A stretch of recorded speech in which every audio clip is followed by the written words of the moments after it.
Story 1. I am a 19-year-old male. In August of last year, I was driving with my sister when suddenly her face turned cold. "Gavin, your eyes are yellow," I remember her saying. I quickly pulled down the passenger's mirror, and to my horror, two yellow eyes radiated back at me. Fast forward, I spent a month being sick. The initial diagnosis was hepatitis A. I went back to the doctor, but nothing was better. Things were worse, in fact. I was sent to the emergency room, then to the liver transplant unit at the University of California, San Francisco. By this point, my eyes had turned muddy orange, and my urine was the color of a mahogany tree. Anyways, the team of liver doctors at the University of California, San Francisco managed to save my liver. I was diagnosed with autoimmune hepatitis. Oh, and my eyes are white again. Story 2. Not me, my wife. We lived in Jacksonville, Florida. She rarely gets sick, but has mild insomnia. Around Wednesday, she had a low fever and complained of aches, sweats at night, and trouble sleeping. That weekend, she wanted to see the doctor. I told her she probably had the flu, just wasn't used to the aches, and she always has trouble sleeping. But if she was still feeling bad Sunday, we'd go to a clinic. Saturday night, she couldn't sleep, so we made an appointment for Sunday afternoon. But on our way there, sure enough, she's feeling better. The doctor checks her out. She's feeling fine now, no fever. He says she probably had meningitis but is recovering. I'm due to go on a business trip to California the next day, Monday, and ask him if he thinks it's fine I go. He says, yeah, no problem. That evening, my wife is eating and laughing and all is good. Monday morning, I leave early. That afternoon, my neighbor calls and lets me know my wife was wandering in the street in a delirium. My wife didn't know where she was, so the neighbor drove her to the emergency room. I book a flight home that night. The hospital checks her out. She has a fever, her blood cell count is very low, and she is completely out of it mentally. They're not sure what's wrong, and a bunch of specialists start descending on her. I have to fill out a lot of paperwork on her medical history, where we've been, and so on. They think maybe it's some weird autoimmune disorder. Not good. She gets a bunch of transfusions and is put on a cocktail of medications while they figure it out. Third day in the hospital, the infectious disease specialist comes in. Blood parasite, maybe tick-borne. She'd been to the Midwest recently and could have caught it if she went walking in the woods or a park.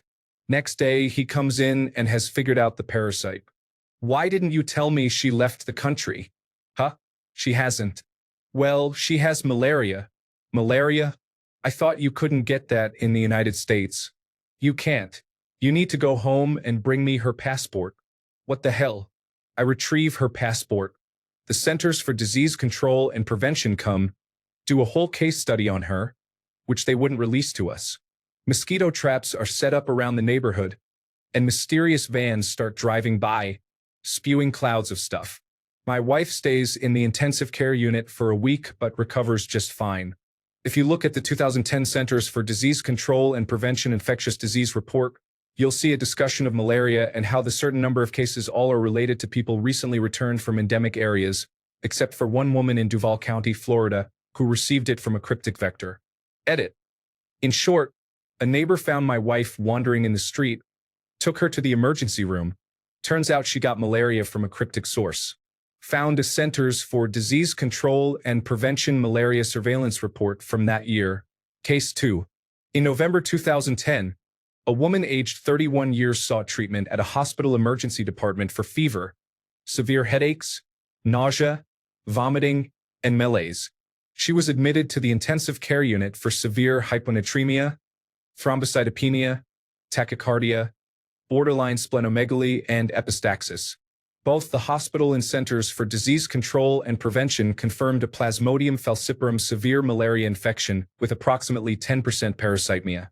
She was treated with oral quinine, clindamycin, and oral doxycycline and recovered successfully. Probable routes of transmission were investigated. The patient stated that she had not traveled outside the United States during the preceding 2 years and had no history of malaria. In 2008, she traveled to Nicaragua and stated that she had received malaria chemoprophylaxis at the time of her trip. She reported no history of blood transfusion or intravenous drug use. Mosquito trappings conducted around her home in Florida revealed no Plasmodium-infected mosquitoes and no additional malaria cases in close contacts or persons residing in the area near her home. The origin of the infection remains undetermined. Story 3. When I was 14 years old, I woke up one day with heavy stomach cramps. We called the hospital, and they told us that I probably had a stomach flu and should go to the doctor the next morning. After one of the worst nights ever, vomiting and sleeping next to the toilet, we went to the doctor. I had a fever of 40 degrees Celsius and was aching a lot. The doctor told me I had to go to the emergency room and have it checked out because she thought my appendix was inflamed and causing the pain. We went to the emergency room, and I stayed in the hospital for about 2 weeks, but they couldn't find anything. They treated me with broad-range antibiotics, and after 2 weeks, I was feeling a bit better, and they told me to go home and recover. The night I got back from the hospital, I went to bed and started hallucinating that I lived in a retirement home and that pirates were coming to steal our food. So I was flailing around trying to fend off pirates when my mother came in and asked what all the fuss was about. I told her what was going on, and she looked at me like I had summoned a devil. She took my temperature, and she instantly took me to the emergency room again. I had a 41 degrees Celsius fever. When we went back to the hospital, I got treated immediately for inflammation, and they did a wide range of tests again. They saw that something in my body was inflamed, but they couldn't find it. I stayed in the hospital for about 2 more weeks when they finally found what was going on. My appendix was inflamed and burst the night I was having the hallucinations, but on all the scans, they couldn't see my appendix. The doctor told me that if I came in 2 days later, I would have died because of the pus flowing in my body. Apparently, there is a 1% chance of all the appendix cases that the appendix is so stretched out that they couldn't see it on the scans or that the area was so inflamed they didn't see it. So after staying on antibiotics for about 2 more weeks, they finally removed my appendix, and all the pain was gone. I stayed in the hospital for over 4 weeks just because of my appendix and my bad luck being that 1%. Story 4. For my 7th birthday, we went to Disneyland. They just happened to be having a car day giveaway when we were there. For my 7th birthday, Mickey Mouse gave me a Pontiac Firebird. Story 5. I was diagnosed with leukemia. I got a bacterial growth which killed the leukemia, a real 1 in 1 million chance. I almost died thanks to that bacteria though. Thank you for the silver and gold, kind strangers. Story 6. How I met my wife. I'm from the Netherlands, and she is from the United States. We met in Israel. It was my first weekend in Israel, and I decided to go on a pub crawl to meet some people and have fun. As I'm buying the ticket, my now wife walks up to the counter to also buy a ticket. The girl working there introduces us, and we hit it off the first night. However, I'm leaving in 2 days to stay with friends of friends in the middle of the desert for 3 months. 2 days after I leave, I lose my phone and don't have any way to get back in touch with her. I had little money and could stay and work with the people in the desert. But I kept thinking about her. So after a week, I decide to leave. I take the next bus, which goes 3 times a week at 5 in the morning, and then a train to Tel Aviv. I had no idea how to find her, where to stay, and very little money. I email a couple of hostels to find a work and stay agreement. Those jobs are very popular and usually planned months in advance. I get an email back when I arrive in Tel Aviv, and I can come in for an interview because they have a spot which is already ridiculously lucky. Right after the interview and dropping off my belongings, I went back to the first hostel to see if they would give me information, but they wouldn't give me anything. Now I'm at a loss. Tel Aviv is a city of more than 500,000 people. I don't know anyone and have little more than the clothes on my back. Kind of defeated, I start wandering around and exploring the city. After a couple of hours, I get hungry and decide to treat myself to a restaurant. I'm well out of the tourist area and find a place that's almost empty and rather cheap. I sit down, order a drink, and something to eat. As I get my food, I see my now wife walking past the restaurant. She sees me, and I see her. I'm literally dumbstruck and just kind of grin and wave. She waves and keeps walking. I throw about 200 shekels, which is way too much, on the table and sprint after her, explained, and the rest is history. Story 7. When I was a kid, I was relaxing in the water of the Mediterranean Sea in Turkey. Suddenly, I felt an awful burning sensation on my stomach and my legs. I looked like I had been brutally sandpapered, and I got a 40 degrees Celsius or 104-degree Fahrenheit fever. Turns out I made contact with a jellyfish, and I later found out that it hadn't happened on that beach for 10 years or so. I was just extremely unlucky. Story 8. Not sure about the odds on this one, but I survived a non-survivable plane crash. I was on an old Polikarpov P-2, famous for being very safe and hard to crush, on a tour of the desert in western China when I was around 7. My father's friend, who hosted me and piloted the plane, didn't survive, but somehow I got out with a concussion and apparently passed out for almost a day in the middle of the desert, in the wreckage of the crash, 50 kilometers from the town and airport, on the edge of the desert. The people who found me were some tree planters. They plant greenery in the desert to protect towns from sandstorms. A lot of people living in these desert towns in China do this. They found me on their way to pick up a shipment, and the only reason they looked was because they were making a bet on how fast the egg would cook in the sand and went off the road to test. Edit. First things first, according to legends, 15 minutes. I never tested it, though.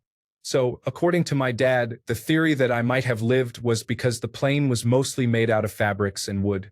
So when the plane crashed, the front half collapsed and took the majority of the impact. Though I got knocked out, I was probably covered under the wreckage and in the shade, which cooled me off enough to survive for a day or so. Story 9. I was in 2 separate car crashes in 2 separate cars in less than 45 minutes apart. Edit. I wasn't the driver for either crash. The first car was hit from the side. A friend came and picked us up. The car lost traction, and we slid off the road and hit a pole. Neither was that bad, just poor timing. Story 10. I slept wrong one night and pinched a nerve in my neck so severely I lost the right side of my body. It just went silent like it wasn't there for months.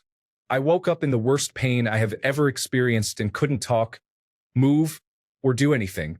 The emergency room doctor thought I was having a stroke. My doctor had never seen a case as severe as mine, and it was purely a freak accident. Recovery took months, but I have use of my leg and hand again with some numbness. Other than pain and spasms, I am mostly back to normal. Story 11. A bird got into my room through a tiny hole in the ceiling and took a shit on me. Story 12. I had 2 11-centimeter benign tumors growing in my spine, resulting in gradual paralysis from my chest down. They had no idea how the tumors formed. Surgery took 11 hours when they thought it would take 4 because the tumors were so complexly woven throughout my spine. I now have pretty much half a spine and chronic pain, but I'd take that over losing my life from paralysis and being unable to breathe. Edit. Wow. Thank you for all the support. I didn't realize this was going to blow up as much as it did. If anyone has specific questions and wants to message me, feel free. I am at your service. Thanks again for all the support and love. It made my day. Story 13. The first one, I don't know about the exact odds, but I was born on July 7th, 1977, and weighed 7 pounds and 7 ounces. Sadly, though, I clocked in at 6:50 a.m. The other is that around the age of 14, I started to notice the outsides of both of my feet starting to get much wider. After a couple of years of buying expensive custom-made shoes, they decided to perform surgery on my feet. It turned out I had extra muscle growth along with something else I don't recall at the moment. My podiatrist told me he submitted a scholarly article on it.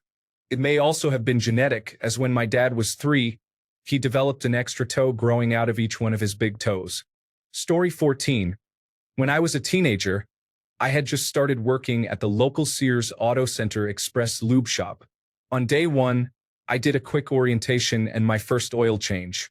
The manager walked away when he felt I was good to go, and the oil change went well. Fast forward a few days later, my manager asked me to come into his office and explained that the oil filter I had used had one huge flaw.